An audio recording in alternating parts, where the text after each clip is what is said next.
So, welcome to Dude in a Room. I am a girl in a room. I'm interviewing the dude. We're starting off with a super important question. Someone asked, how long have you been in this room, and how long can you grow your beard for? Okay, first question, how long have I been in this room? I suppose ever since I moved in, which was about 2 years ago now, into this particular room. Prior to that, I had other rooms that I spent a lot of time in as well. Now you just live in here? I mean, it's comfortable. What more can I ask for? It's blue, there's a chopper, it works for me. All right. There were about 900 comments on your beard. Everyone really liked it, so congrats. I wouldn't say everyone. Thank you. I think opinion is a bit split. I see a lot of comments that are like, ooh, he looks like a daddy now. And I also see a lot of, dude, what's that shit on your face? I mean, definitely the first video I saw where you hadn't shaved, I was like, surprised. But anyone who bothered to leave questions in this thread said they liked your beard. Fantastic. I think people are more surprised by how quickly it grows. I'm a very hairy man. I need to shave pretty much every day if I don't want this to happen within a week. So it appeared like that. No matter how hard I try, I cannot grow a beard, so super. All right, we have a question from That's for the Birds, which says, do you write detailed scripts that feel natural, or do you write outlines and then you just flow as you record the video? I write detailed scripts, and in my opinion, they don't feel natural. Outlines don't work for me because I'm not a very good improviser, which is why this whole interview thing kind of terrifies me, because I have not seen these questions in advance. I put up the thread, but I did not read them. There were a lot of comments about that too. One person specifically said you were farming for content and that was bad. Yeah, it's a bit of content farming. I'll gladly admit that. Especially on Dude in a Room. That's my posture. Mm-hmm. We have a mix of questions also about One Piece and other animes. So what is your favorite fight scene in One Piece thus far, says Arun Ramesh. It's not a fight scene, I think, per se, but the one thing that always stands out in my mind most when I'm thinking about fights is Luffy punching Bellamy on Jaya. That just like one shot down. I think it's one of the best fight scenes. If you can call it that, it's not really a fight. I mean, Bellamy's trying to fight. He's bouncing all over the place like a maniac. Emphasis on the word trying. Is he trying? He's just bouncing. He's trying to be intimidating, I think, although being that springy, I don't know. Yeah, springs and intimidating don't often go well together. Naomisal, maybe, said, will New World Review ever cover My Hero Academia or Dragon Ball Super? Or is keeping up with multiple ongoing series like that an unreasonable amount of work? It's an unreasonable amount of work. There is one Dragon Ball Super video on New World Review. 2, actually, I think. One of the very first videos that, I ever posted was, it was a review of the Broly movie back when that came out years and years and years ago now. Wait, the original one or the new one? Oh, no. The new one, the Dragon Ball Super one. Okay. Yeah. YouTube did not exist when the original Broly movie came out. That is very fair, although that doesn't stop people from reviewing it, I don't think. That's true. And I also believe I did like a top 10 strongest characters in the Dragon Ball universe. This was like, maybe 3 or 4 years ago now. It was a pretty rubbish list, I must say. I just noticed actually that you are wearing a themed shirt to that question a bit. Yes. There is a related one, and it says, who is your favorite Dragon Ball Super character or arc? I know from BBP. Oh, that's the podcast, right? Yeah. That it is one of your guilty pleasures from Humbuzwa Curacao. It is. Dragon Ball Super is so bad, but I love it so much. It's so good. It is delightful. I'm going to assume that they mean super specific characters because it's easy to just name Dragon Ball characters. I would probably have to go with Whis, I think. I really enjoy his design and his mystique, and he's just always fun to be around. I love his delightful relationship with Bulma. He's just general sassy attitude. I like his voice in English and in Japanese. Did a good job with this. It did actually, yeah. I still do prefer the Japanese because that's how I first experienced it, but it was great. Yeah, he's fun. All right, let's jump into something else. Star Wars Adventures, probably not owned by Disney, wants to know what was the thought process behind the intros that make you guess, write, or subscribe? Oh, okay. So I call them subscribe gambits, and the thought process was, this was like way back in the day, but the thought process was, what can I do to ask people to subscribe without making it sound like I'm just begging you to hit a button?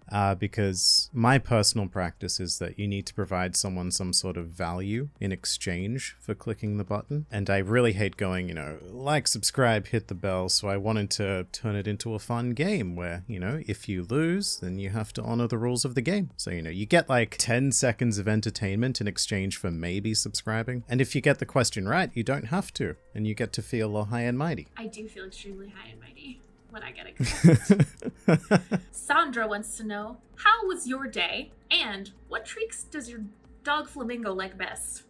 My day so far, it's bang on midday right now, actually. Just saw the clock. So it's been fairly slow and unproductive, unfortunately, but that's all right. We'll fix that. My dog Flamingo likes anything chicken related, or lamb related, or beef related, or meat related, or food related. There aren't that many foods that he does not enjoy as a treat. I think one of the only ones he will not eat is celery. Really does not like celery. Well, I don't like celery either, so I don't blame your dog. Cool. I will not treat you with celery then. Thank you. Varno Slim wants to know, what would your pirate name be if you were a fictional pirate? Dude on a ship. I'm not particularly creative when it comes to names, as you can tell by all of my channel names. Grand Line Review, Dude in a Room. All right, Dude on a Ship it is.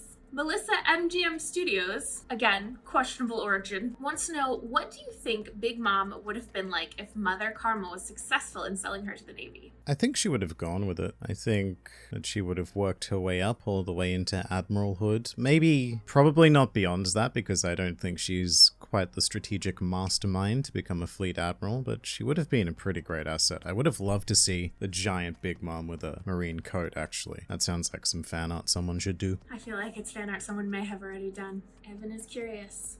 Does reading manga for the purpose of making content change how you view certain shows or chapters? Yes, it changes how I view, sadly, everything, unfortunately. I used to have a practice where I would, go through a chapter or an episode the first time just to enjoy it. I wouldn't have any Word document up or anything to make notes, but as time goes on, I found it impossible to read or watch something without immediately thinking, that's something I should talk about. That's exactly how I'm feeling about that right now. That sort of thing. Well, in that case, outside of anime and manga and / related video making, what other interests and passions do you have? I really like Pokemon cards. That's the bit of a big guilty pleasure of mine. It's such a good game. The Pokemon trading card game, if you've never tried to play it, it is shockingly competent and fun and takes a lot of brain to really get your head around. There's a ton of strategy. I wish that the collecting aspect wasn't so prohibitive, because with every new set that comes out, it seems like you get more of these ultra rares and secret rares, and so much so that they become the rainbow hyper rares, they shit me. Because they don't even look as good as the regular ones. I just love opening packs. I have some sort of problem. A gambling issue. I understand you entirely. There's nothing I love more than just getting an entire box, sitting there and opening up cardboard. But it's impossible to collect an entire set. They're so expensive. You would need to buy so many boxes or spend $1,000 on eBay just to get everything in one set. Let's see. We actually have a related question to that now that you've answered it, which is, Levi Stewart wants to know, and this is exactly how they wrote the question, what is your favorite pocket monster, Liam? Your most enjoyed monster of the pocket, your most preferred Pokemon? My most enjoyable preferred favorite is Gengar, the classic chonk ghost, which makes me very sad because Gengar almost never gets any cards. I don't know why, they just never want to print him. He's too scary. It's very sad. But he's not. He's such a big smile and he's so cuddly and he's a nice lick ghost. It's fun. I have seen some giant plushes that were very tempting. Itayuri wants to know about the podcast. It says, what application do y'all record in for Blue Banana Podcast? The videos are super high quality and the discussion sounds natural, especially since y'all aren't in the same room. I'm glad you mentioned that. That was actually one of our big things. We researched podcasts when we were starting this, and we decided that we hated the look of everyone in different rooms, 2 or 3 people clearly not sharing a space. So even though we record across Australia and Japan, we came up with our sort of solution solution, which was to have like the blue and yellow backdrops to at least make us look like we're in the same space. As for applications, we don't use an application. We all record our video and audio individually. I record my video on a Canon 5D and my audio on this. And then we send all of that to the producer of the podcast, who edits it all together. It's a bit of a process. Sadly, there is no application that can do that kind of quality. Rats.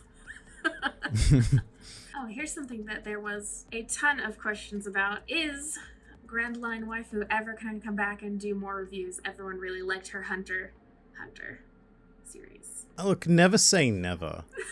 But after Hunter x Hunter, I'm not sure. Definitely not in that kind of capacity. I think that Grand Line Waifu didn't quite realize what she was biting off when deciding to review all of Hunter x Hunter on a whim. It was a long process, and it took about 1.5 years to get through, going through 2 episodes a week. Crazy. It's crazy. I actually can't believe that we finished it. It's pretty amazing, but I don't think something like that will ever happen again, because it was a lot of effort from both of us. There's a secondary question to that one, sort of, which was there ever a point where your wife was reviewing Hunter x Hunter and had a take or theory that absolutely baffled you? My longtime partner and I often get different takeaways from the media we watch, so I was curious. Yeah, I think almost every episode. Weirdly enough, we're very similar people, but we view media almost completely differently, which was the most interesting thing about doing that whole process, because it was like going through Hunter x Hunter again, but with a completely different perspective. The thing that baffled me most, which my wife was very insistent on, was, and I think my wife may still be insistent on this, was the theory that Killua was a chimera ant. That kept coming up a lot. And it had to do with the fact that he can, like, change his hand into claws, which is just a thing that's never been explained. For a while, it seemed like every episode, my wife would go into this long rambling thing about, oh yeah, Killua is an ant, obviously. And I'm just like, sure, let's go with this. It's been a long time since I watched any Hunter x Hunter, and I had not heard that theory, so... I don't think it's existed before my wife got into it. Okay. All right. Have you applied your skills and experience in stage design to what you do here in the anime sphere on YouTube? How good those skills are questionable, but particularly with lighting, I've definitely applied that. Well, everything's turning crazy colors in the background. Correct. I have control over my space. For example, in this office, I have 1, 2, 3, 4, 5 lights, which are just trained to be on me at different angles. Like one from this angle, one from that angle, 2 going across the wall, and front light on my face. It's definitely more than your like classical 3-point lighting. In terms of set design, I would like to do more. I would like more than just like a flat textured background, but right now my office space is kind of prohibitive to my imagination. I only have 3 lights. Now I feel like a chump. And none of them are colored. This one here next to me can change colors. I have to move it a little closer because it is not the brightest. That's fine, but it'll give you some... Yeah, I like it. It automatically gives you some depth now. It's great. Getting hot tips from a dude in a room. There we go. Legit, you look so much better now. All right. Let's see. We have one that says, you know about one piece, but how about a 2-piece? Do you prefer a leg and a thigh or a breast and a wing? The classic question. It's definitely a leg and a thigh. If we're talking about chicken, I assume we're talking about chicken. I'm imagining so. I prefer a leg and a wing, which is a pretty common combo here. Leg and a wing, really? Yes. Wings don't do it for me so much unless it's like, you know, just a big pile of specific wings. There's a lot of like bone. There's a lot of like getting the meat off the bone. But just like grab the leg. This one is sort of theater related also. They want to know, which One Piece characters would you cast in a production of Les Mis? The most miserable of musicals. Literally with miserable in its name, applying to the happiest shonen series. I think Fantine is maybe fairly simple because you just get like a tragic mother figure for her. Maybe like a Belle Mère or a Port-Gasti Rouge. Actually, Rouge. Rouge is much more appropriate because of the whole child thing. Which I guess makes Ace, Cosette, Whitebeard, Jean Valjean, Kaido can be Javert. There's a nice little rivalry there. And Luffy can be like the little boy who gets shot. His name escapes me right now. I think it might be Gavroche. Never remember. I'm not sure. Bucky and Alvida are clearly the people running the inn. Yeah. Absolutely. I completely forgot about them, but that is absolutely correct. Make Perona a stagehand and she can make everyone so sad. Yeah, just flood the audience with ghosts. I was thinking more like make the character, like the... She's making no. the actors. But that probably wouldn't work. It would be too sad. Yeah, give it to the audience, for the actors don't have to work as hard. What were your ambitions in general when first getting into YouTube, and how did they change as your channels grew? I didn't honestly have any ambitions when I first got into it. I just thought it would be a fun thing to do because nobody was making the kind of videos that I wanted to watch. So that's changed drastically over the years, and now I think I'm overly ambitious. As I started learning more and more about techniques that work on YouTube, I wanted to apply them in different ways. So that has led to me creating 4 different channels now, only 3 of them are still active. I want to keep trying new things and taking the stuff I've learned from one channel to another, taking stuff I've learned from both of those channels to another thing. And honestly, if I could have like 10 or 20 different channels and make that logistically work, I would. My ambition is boundless. Good to know. Why did you sound so alarmed when I had like 20 different socials? It's the same thing. Because I find it difficult enough to maintain 3 of those channels with social media on top of that. Jake says, "Hi Liam, longtime fan here. Do you play any video games during your free time, and what do you currently enjoy playing, if so? Cheers from Canada." Hey Canada, my wife's mother lives there currently. I really enjoy the Pokemon trading card game online. I have sunk far too many hours into that. Very sadly, my YouTube practice has put a halt to my whole gaming career, I guess if you'd want to call it that. In terms of back in the day though, I used to play a lot of StarCraft 2, very heavily into that, a lot of XCOM. Going even further back, Diablo 2, probably still my favorite game of all time, and there was also a lot of Counter-Strike in high school, that sort of thing. None of that now. I don't like StarCraft 2 aesthetically. It's fun gameplay, but everything's so gray that whenever I look at it, I'm just like, ugh.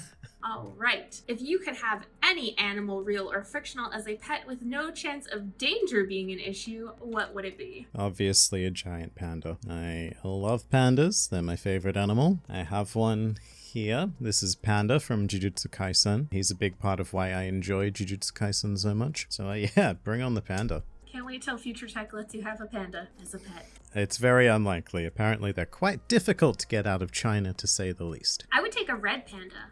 When they are afraid, they go like this, and it's hilarious. They're cute, but I feel like they don't quite deserve the panda name. They absolutely do not. Just as koalas should not be called bears. They're cute though. I don't agree, but that's fine. A lot of people definitely think they are cute. All right. I have 3 more One Piece questions, and I kind of just want to ask all of them. I was most excited about this, but I tried not to be super biased. We have, in your opinion, what is the most important moment in One Piece so far? The end of chapter 1043 was pretty damn important. That's fair. I don't know how much I want to go into exactly what that was in case of anime watchers, but I legitimately cannot think of a more impactful, narratively impactful moment of the story, other than, Luffy getting the straw hat for the first time. That was pretty impactful. I don't actually read, I just watch your videos on it. So, I already know what happened. Of the 3 types of devil fruit, which one would you prefer to have? Logia.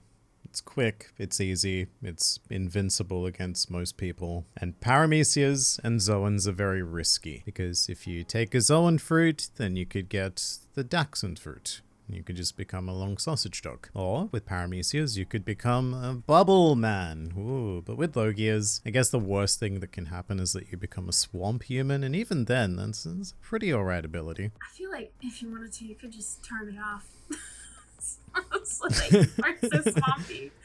But who knows? Maybe. And not have your tongue hanging out the entire time, maybe. That thing just doesn't Maybe that's fit part in of the his fruit. mouth, I assume. Yeah. You just reminded me of the scene where Frankie catches him on the ship, and then they just when look he's at in each the other, barrel. and Yeah. nails him inside.